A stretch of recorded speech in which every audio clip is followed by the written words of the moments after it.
પ્રભુ ઈસુના ગૌરવી નામમાં આજની સભાની પ્રેમી સલામ. જય મસીહજી. અગ્નિ એક એવું પ્રતીક છે જે ઈશ્વરની હાજરીથી લઈને આપણા જીવનમાં તેનું શુદ્ધિકરણનું જે કાર્ય કરે છે એનું પ્રતિનિધિત્વ આ અગ્નિ પ્રતીક કરે છે. ઈશ્વરની પવિત્રતા, ઈશ્વરની હાજરી અને આપણામાં જે શુદ્ધિકરણનું કાર્ય કરે છે એનું પ્રતિનિધિત્વ કરે છે. એટલે જ્યારે 50માના દિવસે પવિત્ર આત્મા ઉતરી આવ્યો તો આ જ પ્રતિનિધિત્વ પવિત્ર આત્માએ કર્યું. અગ્નિ એ ઈશ્વરની પવિત્રતા, ન્યાય, શુદ્ધિકરણ અને માર્ગદર્શન બતાવે છે. એટલે યર્મિયા પ્રબોધકનું પુસ્તક 20મો અધ્યાય અને 9મું વચન. યર્મિયા ઈશ્વરની વાણીને તેના અંદરથી અગ્નિ તરીકે વર્ણવે છે. ઈશ્વરની વાણી અગ્નિ સમાન છે. જેને કાબૂમાં રાખી શકાતી નથી, બોલવું જ પડે. ઈશ્વરની વાણી અગ્નિ સમાન છે અને તે કહે છે કે જો તેના વિશે વાત ન કરું અને ન બોલું તો મારા હાડકામાં બળતો અગ્નિ સમાયેલો છે. મારા હૃદયમાં પીડા થાય છે. મૂંગા રહેતા મને કંટાળો આવે છે.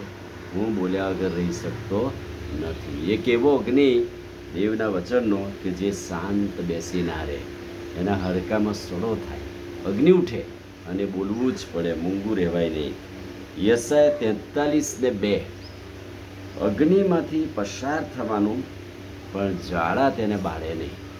એવો એક અગ્નિ કે એમાંથી પસાર થવાય. ઈશ્વર જીવનની અગ્નિરૂપી કસોટીમાંથી પસાર કરાવે છે અને એ અગ્નિ આપણું રક્ષણ કરે છે. એની હાજરી એ રક્ષણ બતાવે છે. એટલે અગ્નિ એ ઈશ્વરની હાજરીનું પ્રતીક છે. માલાખી 3:2. માલાખી પ્રબોધક 3જો અધ્યાય 2જું વચન. ઈશ્વરની આગળના સમયે આપણે કેવી રીતે તેની આગળ ઊભા રહી શકીએ? ન્યાય આસન આગળ કેવી રીતે ઊભા રહીશું? કેમ કે તે ધાતુ ગાળનાર અગ્નિ અને ધોબીના સાબુરૂપ છે. અહીં અગ્નિ દ્વારા શુદ્ધિકરણ બતાવવામાં આવેલું છે. લેવીય 6:13. વેદી પરનો અગ્નિ સતત સળગતો રહે છે, તે બુઝાતો નથી.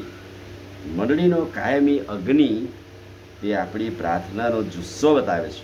ઈશ્વર પ્રત્યે ભક્તિને હંમેશા સળગતી રાખે છે. અગ્નિ એ પ્રાર્થનારૂપી સળગતો દીવો એ આપણને બતાવે છે. ગીતશાસ્ત્ર 66:10. અગ્નિ દ્વારા શુદ્ધિકરણ કરવામાં આવે છે.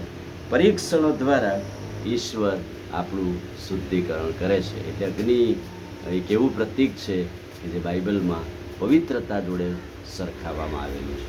આમીન. પ્રાર્થના કરે. વાલા પ્રભુ, આજે સવારે ખાતરીદાયક અદ્ભુત વચનને માટે આભાર. વચનના પ્રકાશમાં અમને દોરો. પ્રભુ ઈસુના નામમાં માંગીએ છીએ. સાંભળો ને માન્ય કરો. આમીન. God bless.